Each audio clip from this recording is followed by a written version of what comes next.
Hi friends, இன்றைக்கி நம்ம bisi bele bath R sambar சாதம் எப்படி பண்ணுறதுன்னு பார்க்கலாம். அதுக்கு தேவையான காய்கறி, அதுக்கப்புறம் மசாலா சாமான்கள் எல்லாம் முதல்ல ரெடி பண்ணி வச்சுக்கிட்டு இங்கே காமிச்சிருக்கிறது பிரகாரம். இப்போ 1 கப்பு அரிசி எடுத்துட்டுருக்கேன், 1/2 கப்பு துவரம்பருப்பு எடுத்துட்டுருக்கேன். ரெண்டுத்தையும் நல்லா வாஷ் பண்ணிவிட்டு 5 டம்ளர் தண்ணி சேர்த்துட்டுருக்கேன். சேர்த்துட்டு குக்கரில் வச்சு நல்லா 5-6 விசில் விட்டு எடுத்து வச்சுட்டுருக்கேன். இப்போ ஒரு சின்ன நெல்லிக்காய் சைஸு புளி எடுத்துக்கோங்க. எடுத்துட்டு 1 டம்ளர் தண்ணி வச்சு ஊற வைங்க. ஊற வச்சு இந்த புளிஜலை 1 கப் எடுத்து வச்சுக்கோங்க. இப்போ மசாலா சாமான்லாம் இருக்குது இல்லையா, இங்கே காமிச்சிருக்கிற மசாலா சாமான்லாம் எடுத்து எண்ணெய் விட்டு எல்லாத்தையும் வறுக்க வேண்டியது தான். வறுத்துட்டு தேங்காவையும் கடைசியில் சேர்க்கணும். இந்த வெந்தயமும் ஜீரகமும் லாஸ்ட்டாக சேர்த்துக்கோங்க. சேர்த்துட்டு இறக்கி வச்சுட்டு மிக்சியில் நல்லா பொடி பண்ணிக்கணும். பொடி பண்ணிட்டு நெக்ஸ்ட்டு ஒரு பேன் எடுத்துகிட்டு இந்த நம்ம நல்லெண்ணெய் கொஞ்சம் விட்டுட்டு, நான் நல்லெண்ணெய் சேர்த்துட்டுருக்கேன், உங்களுக்கு வேறு ஏதாவது எண்ணெய் சேர்த்துக்கலாம். கடுகு தாளிச்சிக்கோங்க. கடுகு தாளிச்சிட்டு இந்த கிராம்பு, பட்டை, முந்திரி பருப்பு இதெல்லாம் சேர்த்துட்டு சின்ன வெங்காயத்தை முதல்ல நல்லா வதக்கிக்கோங்க.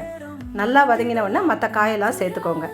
அதுக்கு மேலே மஞ்சப்பொடி, உப்பு இதெல்லாமும் சேர்த்துக்கோங்க. நல்லா வதங்கட்டும். கொஞ்சம் வேணால் தண்ணி சேர்த்துக்கோங்க வதங்கலைன்னா. இப்போ அந்த 1 டம்ளர் புளிஜால் எடுத்து வச்சுருக்கோம் இல்லையா, அதை இதில் சேர்க்க வேண்டியது தான். இது சேர்த்துட்டு இந்த மசாலா பவுடர், சாம்பார் பவுடர் இருக்குது இல்லையா, அந்த சாம்பார் பவுடரை இதில் அப்படியே டைரெக்டாக சேர்க்க வேண்டியது தான். மொத்தத்தையும் சேர்த்துடலாம்.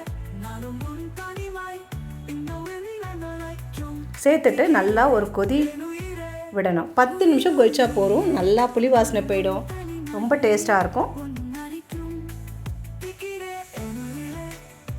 அவ்வளோதான். இப்போ சாம்பார் ரெடியாக இருக்குது. கொஞ்சம் நேரத்தில் ரெடி ஆகிடுது.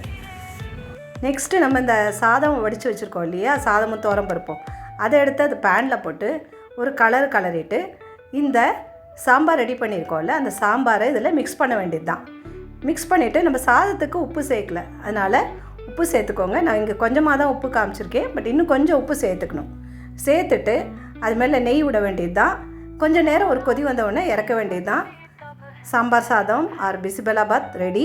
இது கூட ரைத்தா, அப்பளம்லாம் வச்சு சாப்பிட்டா சூப்பராக இருக்கும். ட்ரை பண்ணுங்கள். உங்களோட ஃபீட்பேக்கை கொடுங்க. தேங்க்யூ.